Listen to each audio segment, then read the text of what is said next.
Boa noite, querido amigo Jorge Larra. É um prazer imenso tê-lo aqui conosco.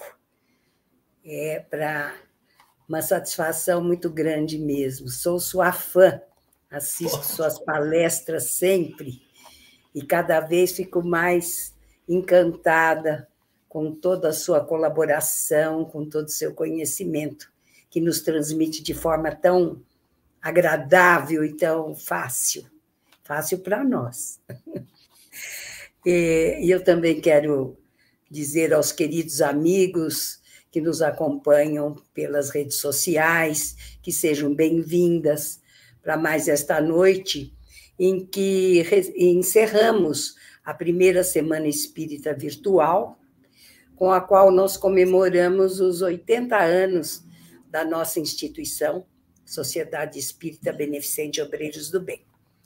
Para mim, que estive presente nestes 80 anos, este encontro comemorativo, e muito mais ainda, este encontro comemorativo está sendo maravilhoso, de grande significação, de grande aproveitamento, e temos tido repercussão disso, e tivemos a colaboração brilhante, de terça até este sábado, de outros companheiros que nos enriqueceram muito também, que já agradecemos a presença deles aqui conosco, de terça a sábado, né? Hoje, agradecendo o Jorge. Mas até sexta tivemos o Vitor Hugo Menino, o Gustavo Silveira, a Sandra Fiore, o Orson Peter Carrara, e fechando esta Semana Espírita, essa oportunidade maravilhosa de contar com o nosso amigo Jorge Alberto Elarra Canton. Nome importantíssimo, lindo nome. Elarra é engenheiro eletrônico, é professor universitário, secretário da Federação Espírita de Rondônia.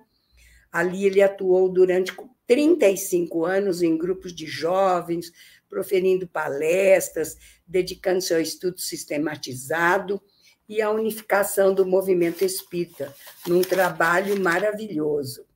E em 2021 transferiu-se para Curitiba, está mais perto de nós agora, né? E a partir daí ele se divide, então, entre a Federação Espírita de Rondônia e o Centro Espírita Recanto da Prece, em Curitiba. Jorge Elarra é palestrante em termos de objetividade, didática, profundo conhecimento, profunda condição de nos conduzir através das suas reflexões. São excelentes palestras, numerosas, que podem ser acompanhadas pelas redes sociais, né, pela internet. E hoje nos conduzirá pelo tema o encontro de Jesus com Nicodemos, certo? O tema é esse? Certo.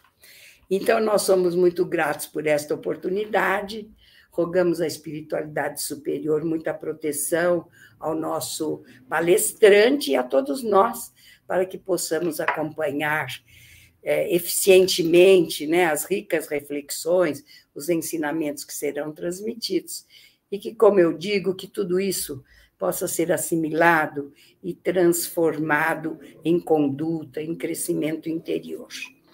Meu querido amigo Jorge, me permita assim chamá-lo, a palavra é sua, estamos ansiosos por ouvi-lo. Só quero dar um lembrete aos nossos ouvintes que quem tiver algum questionamento, alguma pergunta para colocar, que pode fazê-lo, que no final nosso irmão irá responder a todas. Um abraço, seja muito bem-vindo e muito boa palestra. Muito obrigado, Arlete. Um prazer imensamente grande estar hoje aqui na presença de todos, na celebração dos 80 anos de fundação da nossa instituição e na presença de vários companheiros queridos que aqui estão no chat se manifestando. É um prazer imenso a gente poder ter essa oportunidade de estarmos hoje todos juntos aqui nesse encerramento da Semana Espírita que a gente tem. Então, eu gostaria de iniciar a nossa conversa de hoje a partir de uma reflexão, porque é muito comum as pessoas evocarem esta passagem referente ao encontro de Jesus com Nicodemos como sendo uma mensagem extremamente impactante dentro do cenário em que ela foi apresentada. E a gente, quando se aproxima um pouco mais do conhecimento das religiões do Oriente, a gente vai perceber que esse saber ele não era assim tão novo quanto se poderia imaginar. Embora alguns de nós tenhamos perdido um pouco a dimensão desta verdade, o cristianismo não é uma religião ocidental. O cristianismo é uma religião oriental, porque ele também veio do Oriente. Tá certo que é o Oriente Médio, mas é o Oriente também. Então, essa mensagem da chamada reencarnação, que é um eixo central desse diálogo com Nicodemos, é uma mensagem que está presente nas várias doutrinas orientais que até vieram antes daquilo que a gente poderia nominar como sendo o judaísmo em si. As bases do pensamento védico, elas estão todas apoiadas na ideia da reencarnação. É certo que esta palavra não era usada, claro, não é? A palavra reencarnação é um neologismo criado por Allan Kardec, mas a ideia de que as almas elas migravam entre os corpos, ela era muito comum. Está presente nos Vedas, está presente no Bhagavad Gita, está presente no pensamento de Buda. Todos esses estudiosos, todos esses grandes sábios do passado, todos falavam da reencarnação. Ela era, na verdade, o grande conhecimento espiritual daquele período. Quando a gente se aproxima um pouco mais do Oriente Médio, também não é diferente, porque no Egito Antigo nós tivemos um grande sábio chamado Hermes Trismegisto, que também era profundo conhecedor das verdades espirituais, e nos templos egípcios também se estudava sobre a reencarnação. Nesses lugares, a reencarnação tomava nomes distintos. Ali no Oriente, ela era chamada de renascimentos, a possibilidade da alma poder renascer. E quando a gente se aproxima do conhecimento judaico, também não é diferente. Nós vamos encontrar dentro do pensamento judaico conhecimentos muito antigos que receberam o nome de Kabbalah, ou mais propriamente em hebraico, Kabbalat.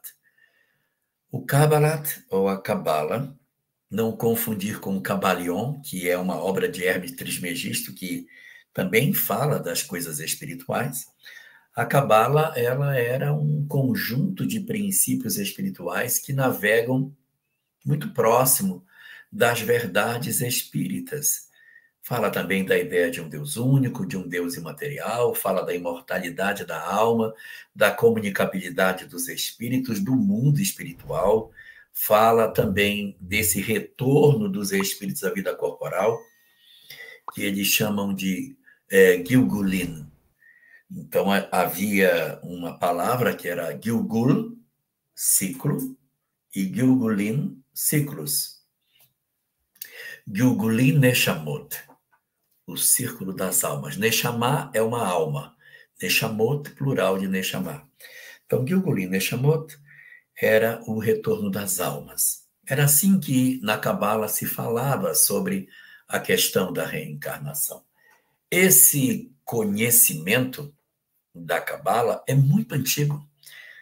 Muito antigo, assim como antigo foram os Vedas, assim como antigo foi o Bhagavad Gita, assim como antigo era o pensamento de Hermes, a Cabala também é um conhecimento muito antigo. Ocorre que esses conhecimentos eles não eram colocados no papel. Interessante, né? Eles não eram colocados. Não havia interesse em se colocar escrever esses conhecimentos por uma razão. Havia um interesse muito grande de que esses saberes não fossem acessados por aqueles que não eram iniciados. O próprio Hermes Trismegisto dizia isso. Não se pode pegar o conhecimento e entregar para qualquer pessoa. Nós vamos encontrar no pensamento de Hermes, que está apresentado na obra de Leon Denis, muitas informações nesse sentido. Ele diz, se você entregar o conhecimento espiritual para os perversos, eles usarão isso como um instrumento de dominação. Então, não se entrega o conhecimento espiritual para as pessoas assim. Então, não se põe no papel, para que ninguém possa roubar. O conhecimento espiritual era passado boca a ouvido. Você tinha que ter um mestre que lhe ensinaria. Um mestre para passar para você o conhecimento. Assim aconteceu durante muito tempo. E esse conhecimento da chamada Cabala, ele foi dado não por todo mundo. Nem todos os homens à época de Jesus tiveram a oportunidade de travar contato com o conhecimento da Cabala. Alguns sim, outros não. Tivemos grandes mestres que tiveram a oportunidade de travar contato com esse conhecimento. Um grande rabino da época de Jesus chamava-se Akiva, Rabi Akiva, um dos maiores conhecedores de Cabala de todos os tempos. À época do Rabi Akiva, o conhecimento da Cabala ainda não estava no papel. Rabi Akiva vai enfrentar um fenômeno muito forte, que é a guerra entre Israel e o Império Romano, aquela que é contada no livro há 2000 anos, em que o Estado de Israel se volta contra o Império Romano, tentando a sua libertação. Ocorre aquela guerra de 68 a 70, que destrói o Templo de Jerusalém, ocorre a diáspora dos judeus pelo mundo. Nesse período do que acontece após a destruição do templo, Rabi Akiva fica muito preocupado que a Cabala desaparecesse porque os judeus seriam expulsos. Então ele decide chamar um de seus discípulos, chamado Shimon Bar Yochai, e diz para Shimon, você vai colocar a Cabala no papel. Mas, mestre, tem que colocar, porque corre o risco dela desaparecer. E aí rezam as tradições judaicas que durante 13 anos, Rabi Shimon Bar Yochai, sentado numa caverna, escreve 22 volumes de um livro chamado Zohar, que contém a essência do pensamento da Cabala armazenado durante muitos séculos. De Elias, sim, aquele que cortou a cabeça dos profetas de Baal. Elias apareceria para ele, segundo se diz, e seria o seu orientador na escritura dos textos. Ele, segundo a tradição judaica, se materializava dentro da caverna e apontava para o rabino o que ele tinha que colocar, o que devia tirar. E nós temos essa obra, hoje ela existe, o Zohar, que é a conjunção de todos os saberes judaicos até aquela época. Depois outras obras surgiram e que trouxeram, evidentemente, um contributo muito grande no entendimento daquilo que seja a reencarnação. Na Idade Média, aí já é bem depois de Jesus, nós iríamos ter uma obra muito importante chamada Sha'ar HaGilgulin, o Portal das Reencarnações, aonde o autor da obra, Arizal, iria apresentar para o mundo o mecanismo da reencarnação, o funcionamento da lei de causa e efeito, utilizando personagens bíblicos como exemplo de como é que a gente retorna em função dos equívocos das encarnações anteriores. Não é, evidentemente, uma obra espírita, mas uma obra interessante dentro do conceito judaico, na leitura da reencarnação. Mas, à época de Jesus, o conhecimento da Cabala existia. O conhecimento que, de certa maneira, a gente tem contato, também já existia. Os homens não todos possuíam essa possibilidade de se fazer isso. E aí, Rabi Shimon escreveria o Zohar e deixaria para a posteridade o conhecimento de tudo aquilo que, à época de Jesus, era discutido nos ambientes fechados, das escolas secretas do estudo das verdades espirituais. Escolas secretas que existiram no Egito, existiram em Israel, existiram na Índia, existiram no Nepal, existiram na Grécia com Pitágoras, existiram em várias partes do planeta, aonde os conhecimentos espirituais eram oferecidos para as almas mais esclarecidas, na verdade, os migrados que aqui estavam naquela época, aprendendo com as suas próprias dificuldades o caminho para retornar aos seus mundos de origem e precisavam de uma revelação mais aguda para que despertassem. É dentro desse cenário, dentro dessa cultura judaica, aonde nós estamos desenhando esse painel que nós estamos falando, que nós teríamos a possibilidade de encontrar a cultura judaica colidindo com o Império Romano no ano 63 antes da Era Cristã, que é quando os romanos invadem Israel e tomam a posse do território. Nesse período existe um conflito muito forte do ponto de vista religioso. E algumas fontes, essas fontes elas não são fontes espíritas, algumas fontes históricas de estudiosos levantam a ideia de que quando o Império Romano chegou até Israel, houve uma reação muito grande dos sacerdotes para não aceitar o domínio romano sobre aquele lugar. Os sacerdotes não queriam que Israel fosse dominada pelo poder dos romanos. Então, os sacerdotes que tinham o conhecimento espiritual, que detinham o saber da Cabala, eles se retiram de Jerusalém. Uma boa parte deles abandonam o templo de Jerusalém, considerando que ele está contaminado, e se retiram para o deserto. E outros sacerdotes acabam assumindo o controle do templo de Jerusalém. Alguns bons sacerdotes ficam, mas uma quantidade muito grande de sacerdotes sem espiritualidade se assentam dentro do templo e passam ali a fazer uma prática que é muito mais uma prática litúrgica do que uma prática interior. Não tínhamos, assim, uma presença maciça dos grandes iluminados que, de certa maneira, detinham o conhecimento espiritual que a Cabala possuía. Esse conhecimento se retirou com eles e foi para lugares distantes. Hoje, estudiosos apontam que, durante o período de domínio romano, o conhecimento da Cabala ficou guardado no deserto, com o povo essênio. Eles teriam sido os mais próximos do conhecimento que a Cabala trazia. E alguns historiadores do presente apontam que esses essênios eram, em boa parte, oriundos da migração de sacerdotes em função do domínio romano. Não era a primeira vez que isso acontecia. No período anterior, em 166 antes do nascimento de Jesus, havia um outro dominador daquela região de Israel, chamado Antíoco. Ele tinha ódio da religião judaica. Ele pegou um deus de pedra e botou dentro do templo para afrontar o Deus de Israel. E ele fez um sacrifício, uma oferta, matou um animal no altar de sacrifício, em oferenda ao Deus que estava dentro do templo. Sabe o que ele matou? Ele matou um porco. Ele pegou um porco, que é um animal imundo para o judeu, e matou no altar de sacrifício para ofertar ao Deus que estava lá dentro. Então, essas ofensas, esses processos de agressão à fé judaica, eles foram muito frequentes durante esse período.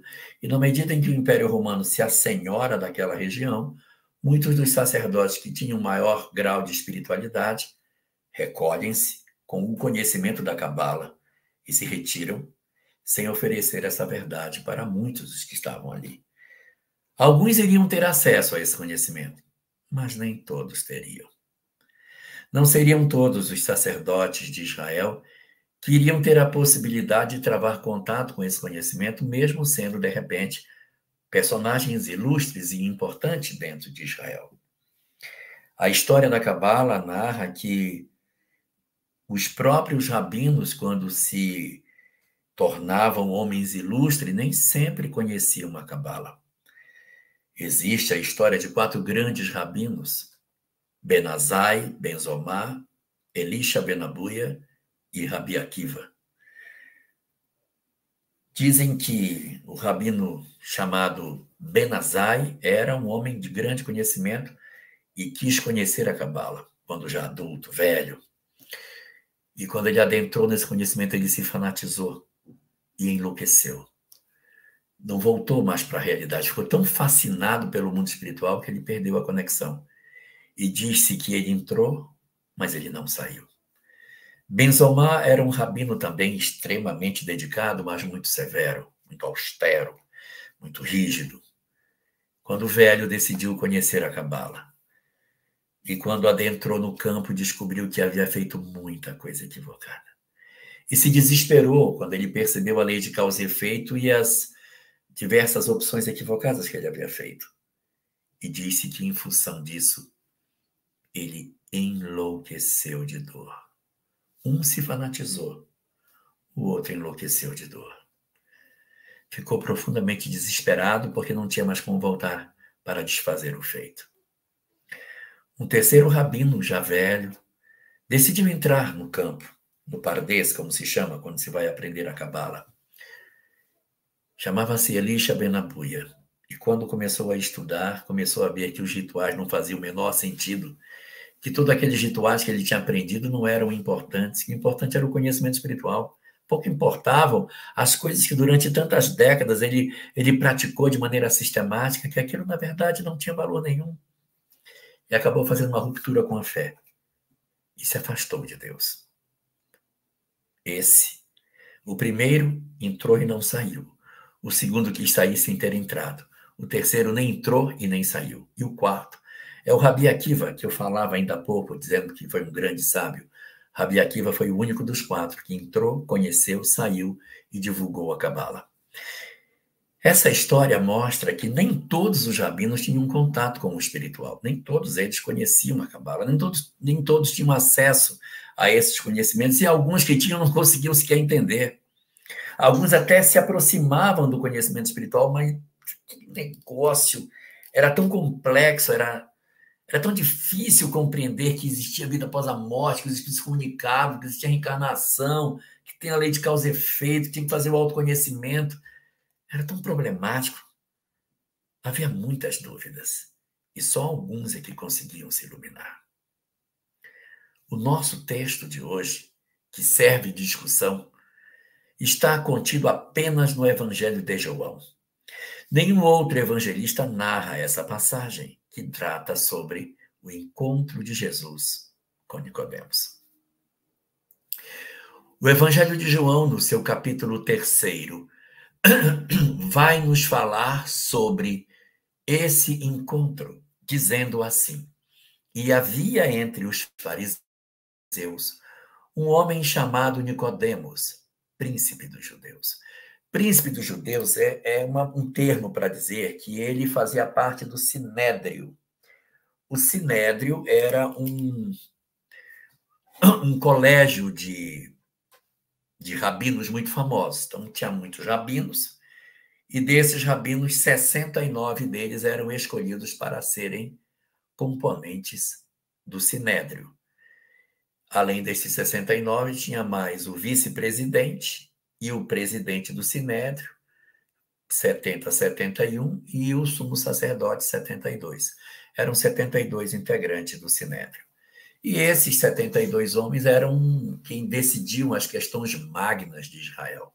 Quando fala que Nicodemos era príncipe dos judeus, ele está querendo dizer que ele era um dos senadores, ou seja, um dos integrantes do Sanhedrim, que é como os judeus chamam o Sinédrio. E aí ele diz assim: este foi ter a noite com Jesus. Ele vai conversar com Jesus. E disse-lhe: Rabi, bem sabemos que és mestre vindo de Deus, porque ninguém pode fazer os sinais que tu fazes se Deus não for com ele. Vocês viram aqui algum ponto de interrogação? Eu vou ler de novo, parece que tem um ponto de interrogação aqui, ó. Rabi, bem sabemos que és mestre vindo de Deus. Não tem nenhum ponto de interrogação. Porque ninguém pode fazer estes sinais que tu fazes se Deus não for com ele. Não há nenhum ponto de interrogação nessa frase. Não há nem mesmo nenhuma propositura de dúvida, né? Não existe aqui, nessa composição que o texto nos apresenta, nenhuma pergunta e nem mesmo um texto que poderia conduzir a uma dúvida, onde ele dissesse assim, eu tenho uma dúvida que eu gostaria de saber com relação, tal, que não fosse uma pergunta com ponto de interrogação, mas que o texto conduzisse a uma compreensão de que há uma dúvida. Mas a fala de Nicodemos não tem. Não aparece nesse texto nenhum momento que Nicodemos tenha feito qualquer pergunta. Mas a sequência do texto diz: Jesus respondeu e disse. Respondeu? Como assim respondeu? Cadê a pergunta? Cadê a pergunta para essa resposta? Porque ele está fazendo uma saudação. Olha, bem sabemos que tu és mestre, porque vindo de Deus, porque ninguém faria os sinais que tu fazes se Deus não fosse com ele. Aí, Jesus lhe respondeu, sem que alguma pergunta fosse feita, ele responde.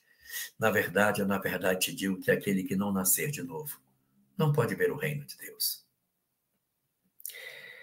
Essa pergunta não está no texto, porque a pergunta está, na verdade, dentro da cabeça de Nicodemos. A pergunta não está no texto, porque Nicodemos estava preparando para fazer a pergunta.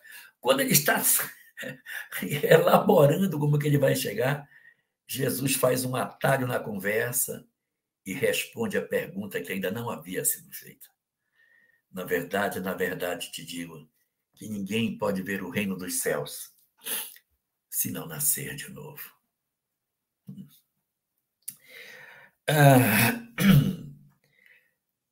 A gente pode até levantar a hipótese de que esse nascer de novo seja no sentido de uma mudança de vida, de uma alteração de conduta, de uma pessoa mudar a sua proposta, mudar o sentido da sua existência.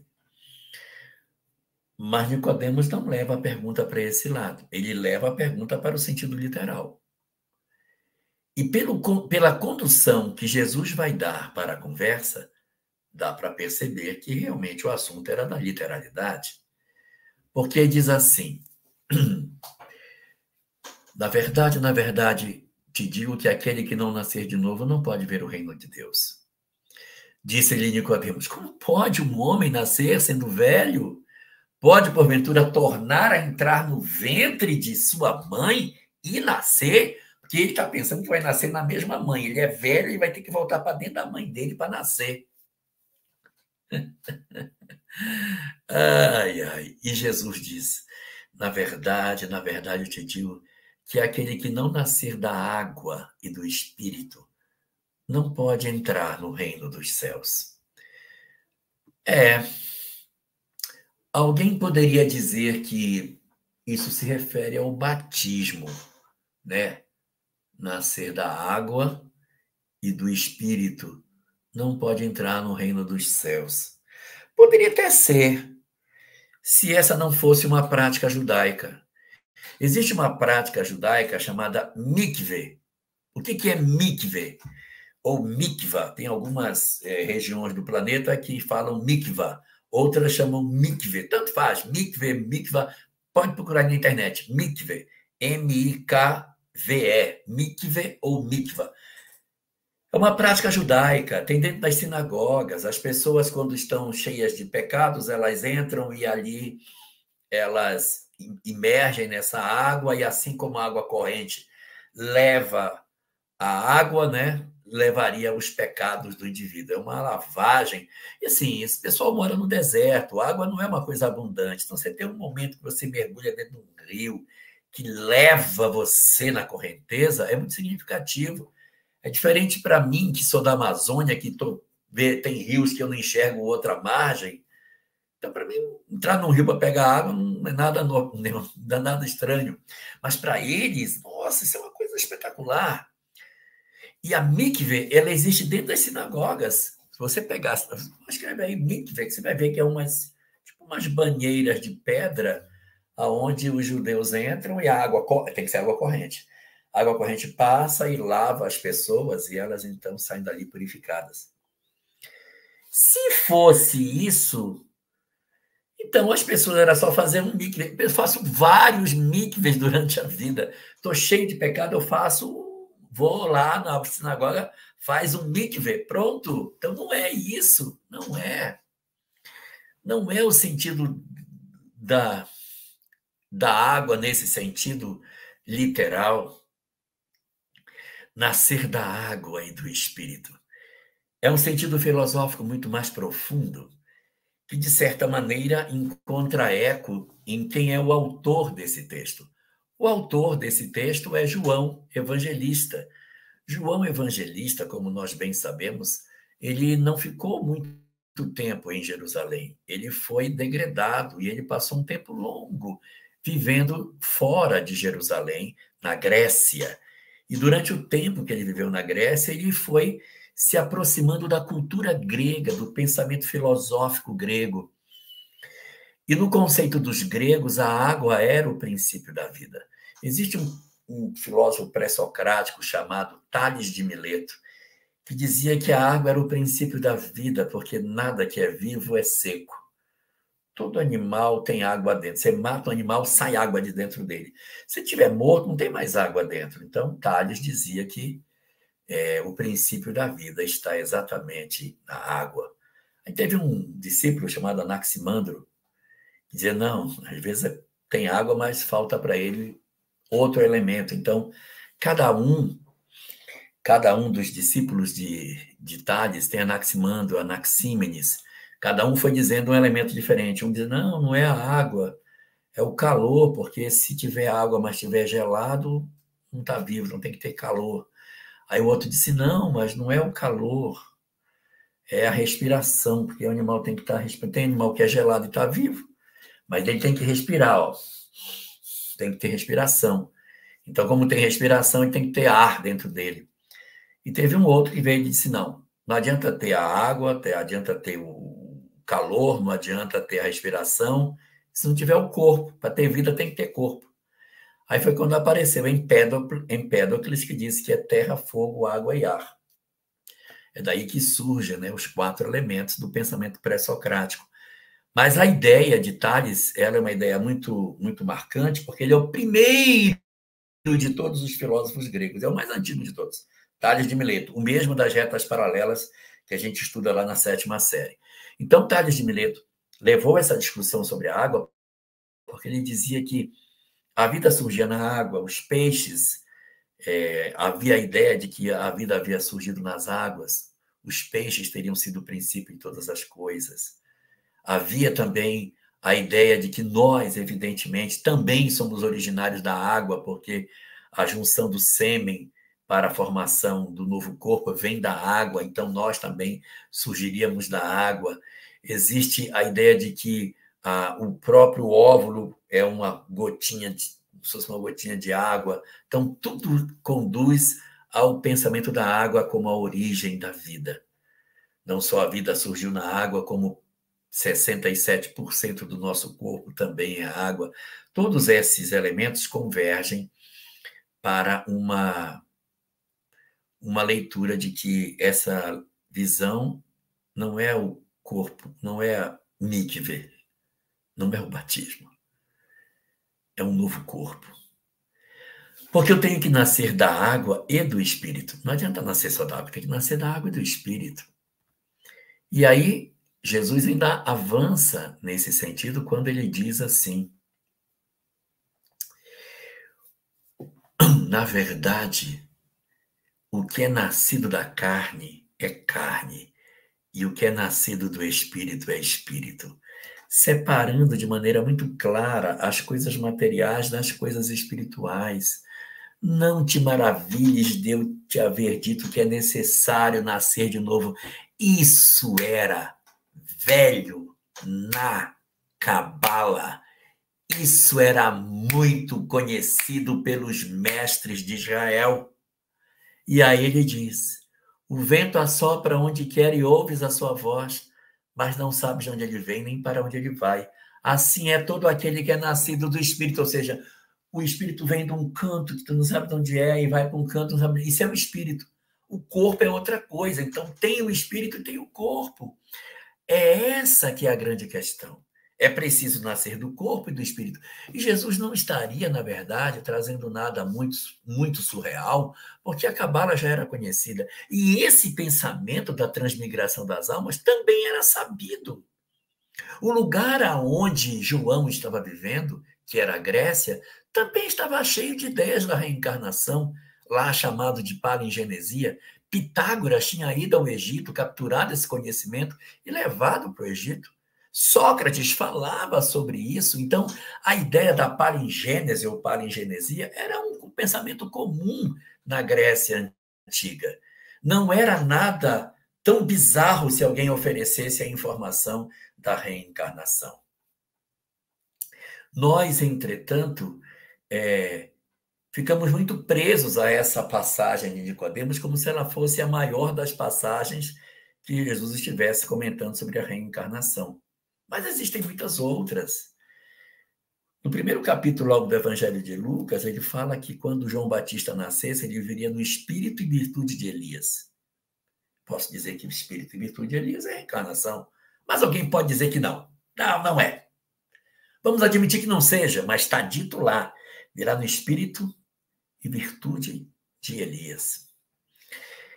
Tem um segundo momento em que Jesus novamente se refere à figura de Elias como sendo João Batista, em que ele diz assim, descendo do Monte Tabor, os discípulos perguntam, mestre, por que os escribas e fariseus dizem que é necessário que Elias venha primeiro?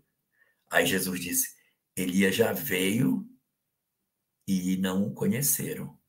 Aí ele disse, então, quem seria? Há uma similaridade muito grande entre João e Elias. Não sei se vocês sabem, João andava vestido de pele de camelo e Elias também, tá? Elias também usava roupa com couro de camelo, com um couro amarrado na cintura. Os dois se vestiam de maneira muito parecida, eram muito austeros, moravam afastados do deserto, tinham uma personalidade muito parecida. E aí diz assim, e os discípulos entenderam que ele lhes falara de João Batista. É mais uma evidência. Mas alguém pode dizer, não, os discípulos entenderam, mas entenderam errado, né? Porque é possível, então vamos considerar que sim. Que falou, mas os discípulos entenderam errado. Tudo bem. Teria que ter uma frase que Jesus falasse isso de maneira clara. E essa frase existe. Está no Evangelho de Mateus, capítulo 11, versículo 14. Ele diz assim, se queres saber, João é Elias que deveria vir. João é Elias. Ele não está dizendo que João parece ser. Ele está dizendo que é. E não tem jeito mais claro de dizer, porque a palavra reencarnação não existia. Então, ele tem que dizer que João é Elias. Essa é a representação mais significativa para que a gente consiga entender. Porque a mensagem de Jesus, ela não é uma mensagem que tem o objetivo de trazer todas as informações espirituais. Ele mesmo diria isso, que ele mandaria um outro consolador, porque eles não poderiam suportar as coisas. Então, nem tudo que Jesus tinha para dizer, ele disse. Houve mensagens muito mais agudas que a dele. A mensagem de Krishna, a mensagem de Buda, a mensagem de Sócrates. Meu Deus, elas são muito mais profundas. A própria Cabala é muito mais profunda na investigação do que seja a criatura humana. Muito mais profunda. E por que é de Jesus? Puxa, ele poderia estar dando uma canchazinha, né? Falar de reencarnação de maneira mais direta. Porque isso não é o mais importante. Eu posso ter um grande domínio sobre as leis imortais e não ser uma boa pessoa. Basta ler a obra 2000 anos e pegar o personagem Araxes, que a obra possui. Sabia tudo do mecanismo da mediunidade, sabia tudo da lei de causa e efeito, mas é o grande articulador das perversidades da obra. Enquanto que Lívia, que não sabia muita coisa sobre vida imortal, tinha uma vida maravilhosa. Então, conhecimento espiritual não é determinante para que a gente consiga fazer a mudança das nossas vidas. O mais importante é o aspecto moral, Alexandre Landim. O mais importante é a moral do Cristo, sem dúvida nenhuma. Então, é por isso que Jesus se concentra no aspecto moral. Se ele tivesse que trazer uma mensagem, reencarnação salva, talvez. E dizer do amor salva, com certeza. Então, ele escolhe a mensagem do amor. É lógico, porque a doutrina de Jesus ela veio para ser uma verdade universal. É diferente de Buda, Krishna, Sócrates, que veio trazer mensagens, mas não era uma mensagem universal. Sócrates, Buda, Krishna trouxeram mensagens profundamente agudas, porque seu público-alvo era, na verdade, as escolas dos iniciados, os povos migrados que estavam aqui. Então, tinha que ser uma mensagem profunda para despertar essas almas já esclarecidas. Mas a mensagem de Moisés e a mensagem de Jesus, ela era universal, é um outro tipo de revelação. Ela tem que ser básica para atingir todo mundo. E como diz Joana de Ângeles, não havia quem não entendesse a mensagem do Cristo, porque ela estava apoiada em coisas muito simples. Deus é nosso Pai, o amor é a regra de conduta, e o que existe é a imortalidade da alma. Se eu me concentrasse nisso, já estava em bom caminho para que eu fizesse a minha transformação. Mas só para terminar essa nossa conversa, eu quero contar uma coisa que pouca gente sabe. Porque depois desse diálogo de Jesus com Nicodemos, em que ele vai comentar ainda muitas coisas, perguntando para ele se ele era mestre em Israel, por que ele não sabia isso? Exatamente pelo fato de que ele deveria saber. Por que você não conectou com a Cabala, cara? Por que você não fez um contato com isso? Porque estava distante daquela região naquele período. O diálogo vai se estender e Nicodemos some do texto. Nicodemos desaparece. Ele que procura Jesus escondido à noite, ele vai procurar Jesus à noite. Não tinha luz elétrica, à noite escondido para conversar com Jesus. Esse sujeito vai, conversa com Nicodemos e desaparece do texto. Ele não aparece mais. Também é um diálogo que Jesus mantém com um doutor da lei, um sacerdote, mas que dá a sensação de ter sido infrutífero. Mas quem fizer uma leitura atenciosa do texto de João, e apenas João, vai encontrar na passagem que narra quando Jesus é descido da cruz, quando Jesus é retirado da cruz, conta o evangelista João que duas pessoas participam da retirada de Jesus da cruz. Duas pessoas. Uma dessas pessoas era José de Arimateia, que estava lá e foi buscar Jesus e pediu o corpo dele. Mas havia um outro. Você pega o Evangelho de João, capítulo 19, versículo 39. 19, 39. Vou pegar o 38 para a gente ler. Depois disso, José de Arimateia rogou a Pilatos que lhe permitisse tirar o corpo de Jesus e Pilatos lhe o permitiu. Então ele foi e tirou o corpo de Jesus. E foi também com ele Nicodemos, levando quase 100 arratéis de um composto de mirra e de aloés. Meu Deus do céu! O Nicodemos que vai na escuridão da noite, escondido para que ninguém soubesse quem era ele. Ele que foi oculto para que ninguém visse o sacerdote, reaparece na verdade à plena luz. Ele tinha ido de noite, ele vai agora na luz, na frente de todos os sacerdotes do templo e vai ajudar a retirar Jesus da cruz. Um sacerdote não pode tocar um morto, porque ele se torna impuro. É proibido para um sacerdote tocar no morto. Lembra da parábola do bom samaritano, que ele passa porque não sabe se está morto ou vivo? Ele não simplesmente toca no morto como mancha suas vestes com o sangue do mestre, mostrando de maneira clara para nós que ele não se escondia mais, se mostrava às claras. Não tinha mais medo de dizer-se discípulo de Jesus. O aparente diálogo que não serviu, segundo a nossa leitura, para nada, vai apresentar no capítulo 19 a resposta que nós tanto buscamos. Sim, Nicodemos transformou-se ao encontro com Jesus. Não foi um encontro infrutífero. Embora não haja o resultado disso, nenhuma fala de Nicodemos que sinalize naquele diálogo do capítulo 3 que ele estaria mexido por dentro, ele vai dar a sua demonstração de maneira clara do seu comprometimento com a mensagem desse homem. Esse é o diálogo, a síntese da ideia que o diálogo de Nicodemos tem. Mas eu quero terminar a minha fala contando uma última coisa sobre o livro do Zohar, o livro que Rabi Shimon escreveu. Nesse livro está escrito que esses conhecimentos espirituais sobre mediunidade, mundo espiritual, reencarnação, seriam esquecidos pela humanidade. Que tudo aquilo que a Cabala apresentava como conhecimento seria perdido. Que o mundo não daria mais valor a isso e esqueceria as verdades espirituais.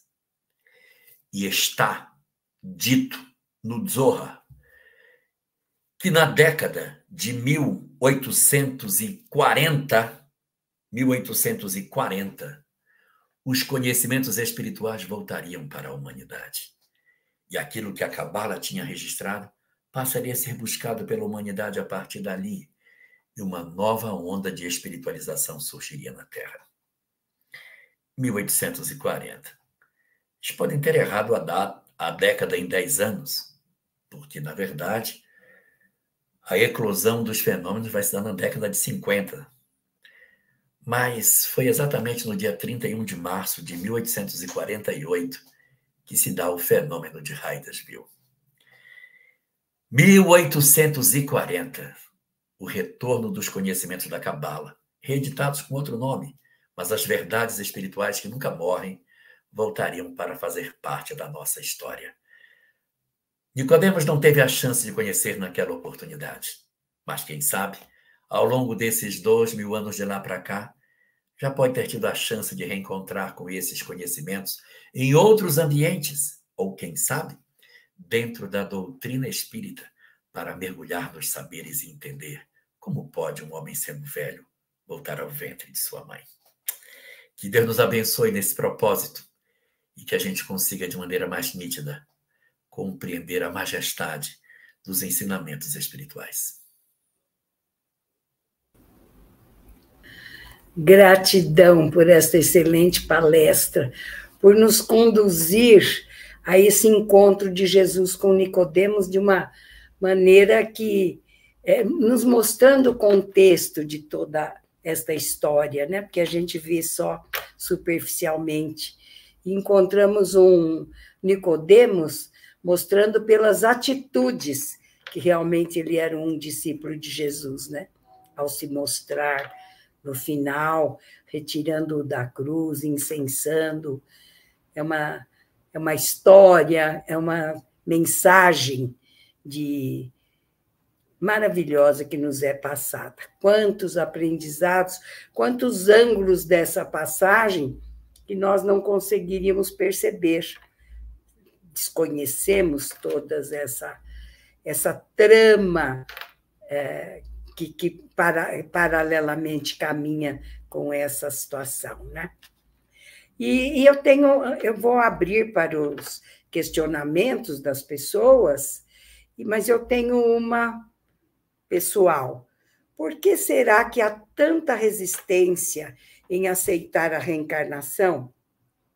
Com tanta lógica que a ideia traz e com tantas manifestações, comprovações que nós temos tido através de manifestações aí das crianças que nos trazem um desenvolvimento completamente fora da sua idade, da sua faixa etária, e de tantos outros, a diferença de conhecimento, de sorte, de vida.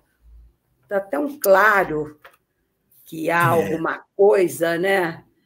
Que não estamos todos num nível raso, caminhando de uma vala rasa para frente. Por que será essa resistência toda?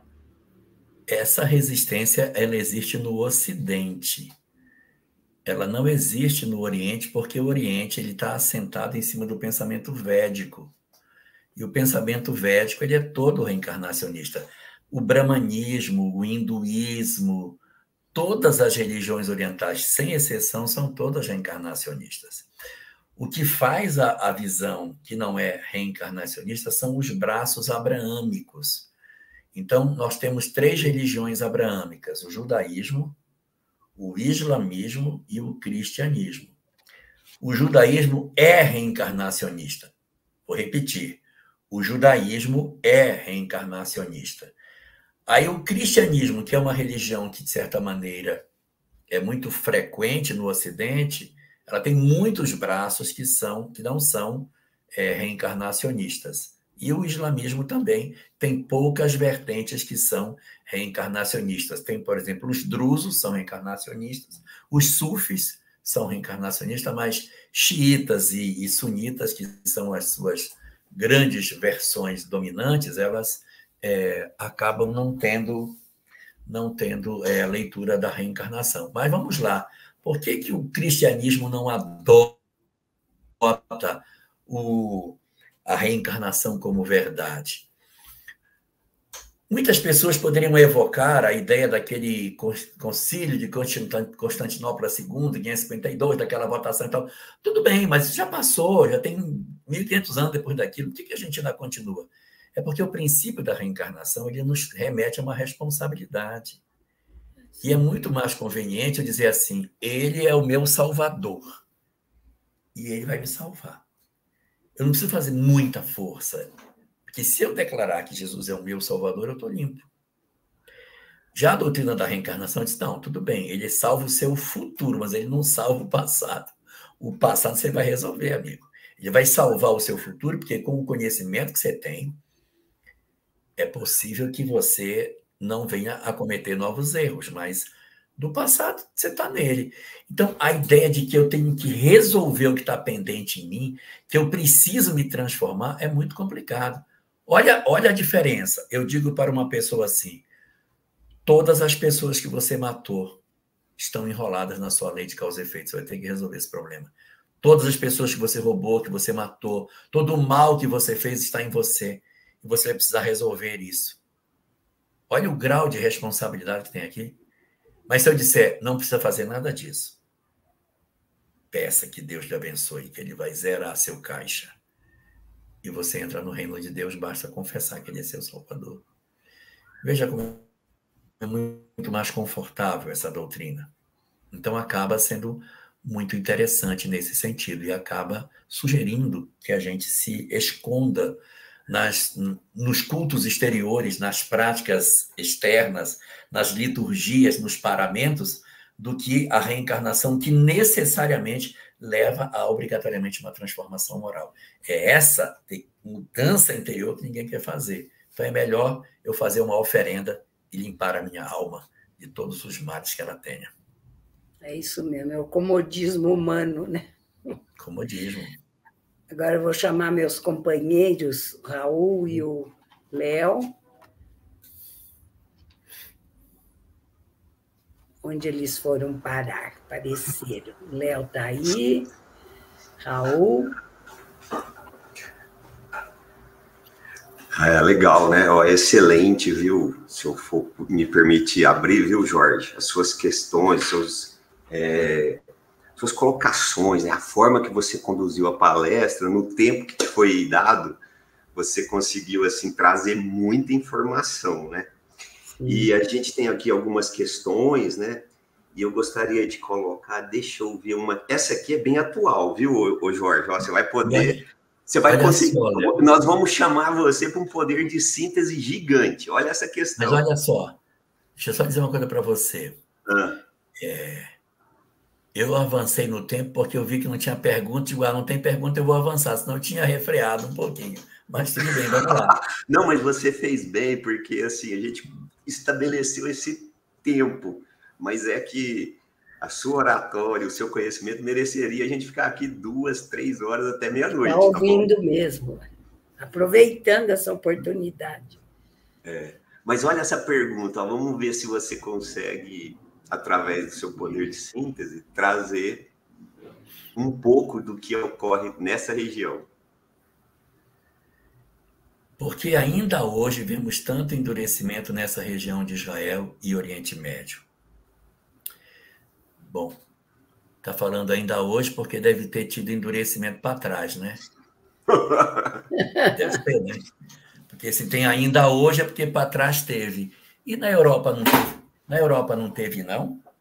Naquele período da Revolução Francesa não teve, não? Nossa. E no período da Inquisição espanhola não teve, não? A Europa está manchada de sangue. Não é o Oriente Médio o local que mais se derramou sangue. A Europa derramou cruzadas, Inquisição.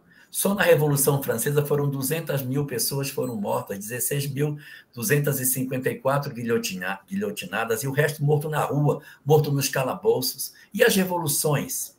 Então, o Oriente Médio realmente é um local de conflito, mas ele não é o local de maior conflito do mundo, porque a gente tem uma quantidade muito grande de pessoas que são sacrificadas em outros lugares. Mas vamos para o Oriente Médio. Vamos considerar que não tem conflito em lugar nenhum, só tem no Oriente Médio. Vamos admitir que seja verdade isso aí. Por que tanto conflito nesse lugar? Poxa, primeiro ponto a colocar, não significa que são os mesmos espíritos. Não significa que são os mesmos espíritos. Assim como também existem pessoas que perguntam por que os judeus são tão perseguidos? Até parece que o espírito tem um carimbo assim, judeu, ele tem que encarnar só como judeu. Quem foi que disse? Então, hoje eu sou judeu, amanhã eu sou árabe, depois o árabe vem como judeu, e todo mundo troca de posições, porque isso é assim da lei. A inversão social expiatória é o grande instrumento para diminuir o desafeto entre nações vizinhas. Então, se eu tenho um conflito dentro do Oriente Médio, o processo é a inversão de um lado para o outro para que eles tirem esse ódio que eles têm. E o esquecimento do passado, ó, é o grande elemento para fazer isso. Não são as mesmas almas que estão envolvidas nisso. E esse processo, ele vai melhorando. A gente pode pensar que não, mas ele vai melhorando a cada momento. No dia de hoje, não foi nem ontem nem amanhã, hoje, houve um ataque do Irã sobre Israel com 200 drones. Vocês souberam? Ai, meu Deus, não. Esta noite, o Irã atacou Israel com 200 drones. Ai, que judiação. E uma força de diversos países atuou para proteger Israel. França, Inglaterra, Estados Unidos, Alemanha e sabe quem mais? Arábia Saudita e Jordânia. São países árabes na coalizão. Isso não é um progresso? Isso é um progresso. Então, a humanidade ela tem a possibilidade de resolver os seus problemas de maneira sem conflito. Nós temos que terminar com isso. E só para terminar a minha resposta, qual é o grande problema? É que ali estão judeus e muçulmanos. Tem Jesus na jogada? É. A falta que Jesus faz para a humanidade. Porque na sua mensagem, o centro da mensagem é o amor e o perdão. Quando falta esse elemento, o atrito nas fronteiras produz morte, violência e guerra. Nós estamos sedentos de Jesus. Verdade. Raul, você quer colocar alguma coisa? Eu vou já agradecer por esse momento de poder estar aqui, né? Com esse aprendizado todo, com essa semana que nós tivemos de palestras fantásticas, de pessoas fantásticas. E antes que a gente vá para o final, eu queria aproveitar aqui e agradecer a todos que participaram dessa semana, a todos que participaram aqui na retaguarda. O Léo esteve aqui quase a semana toda, o Hugo,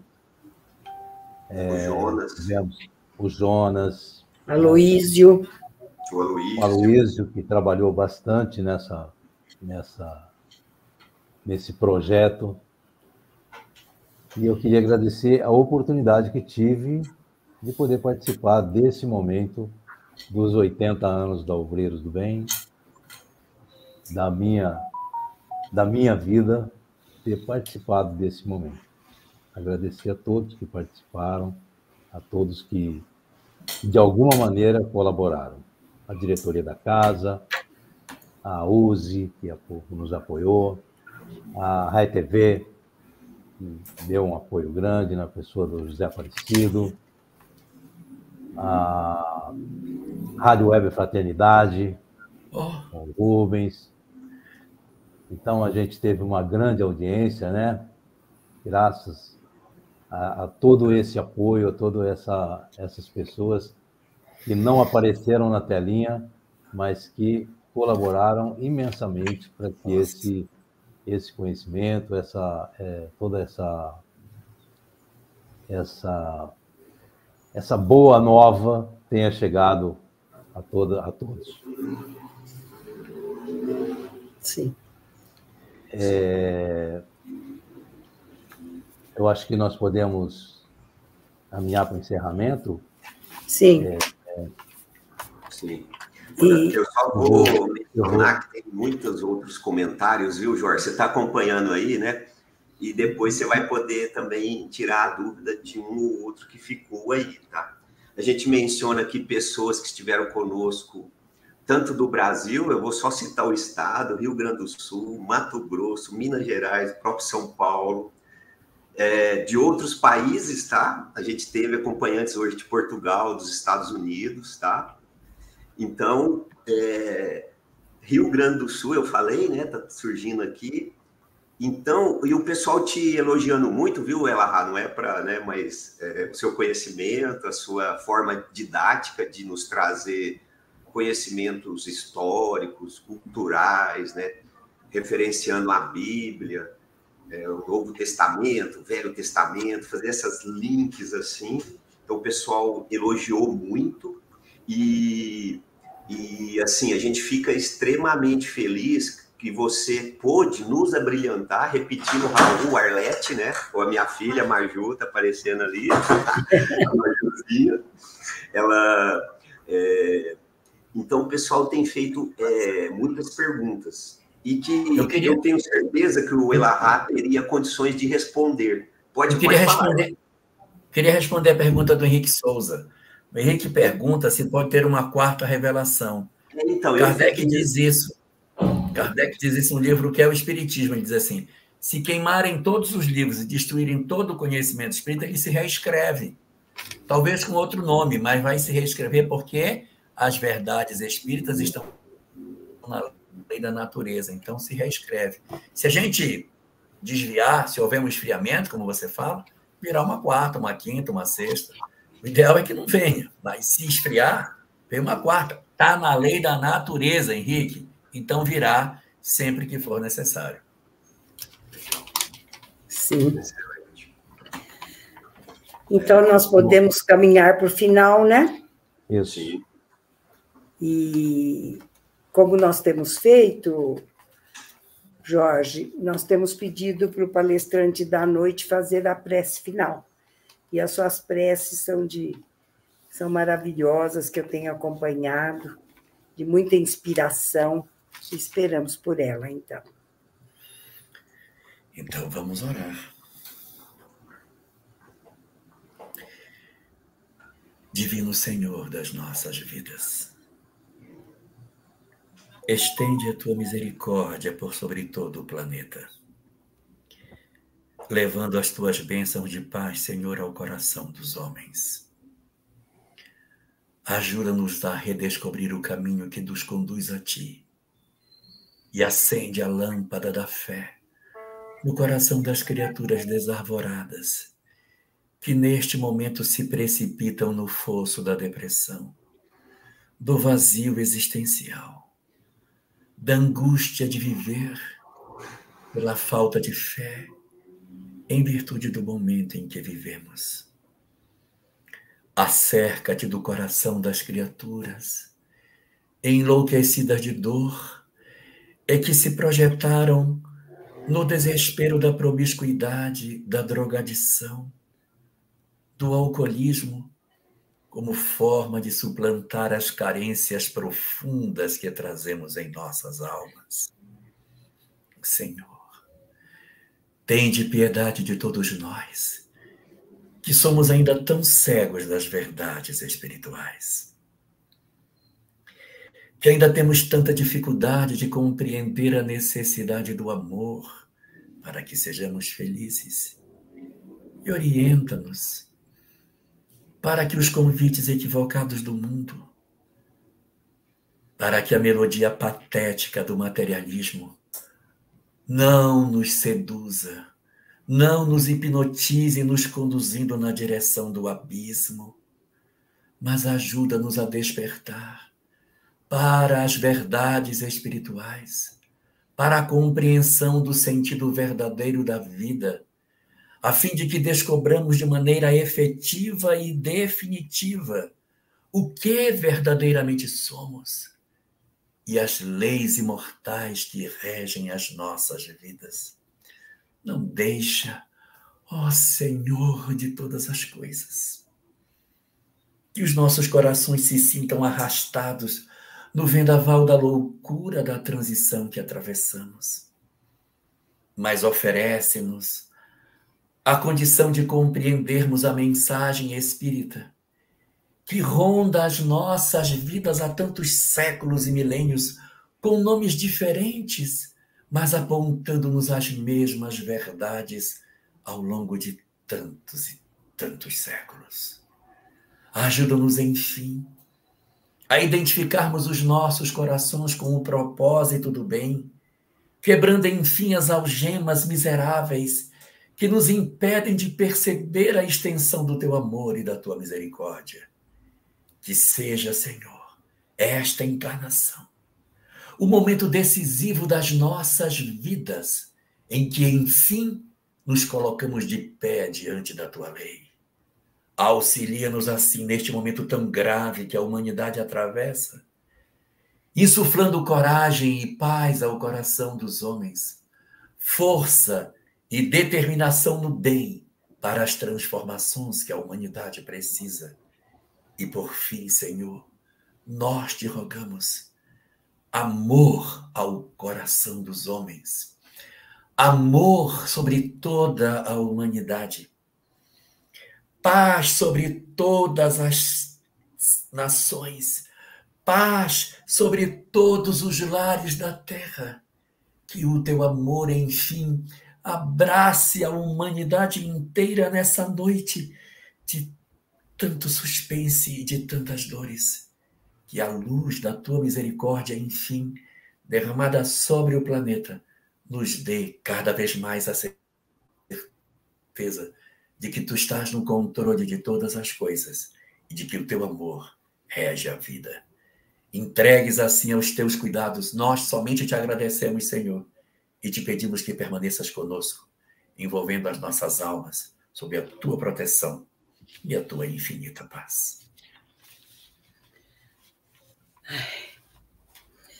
Boa noite, Jorge. Muito obrigada pela sua participação maravilhosa e esperamos ter outras oportunidades de estarmos juntos, se Deus quiser, em outros momentos.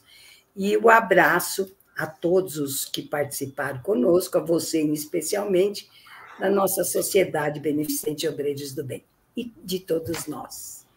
Obrigada mais uma vez.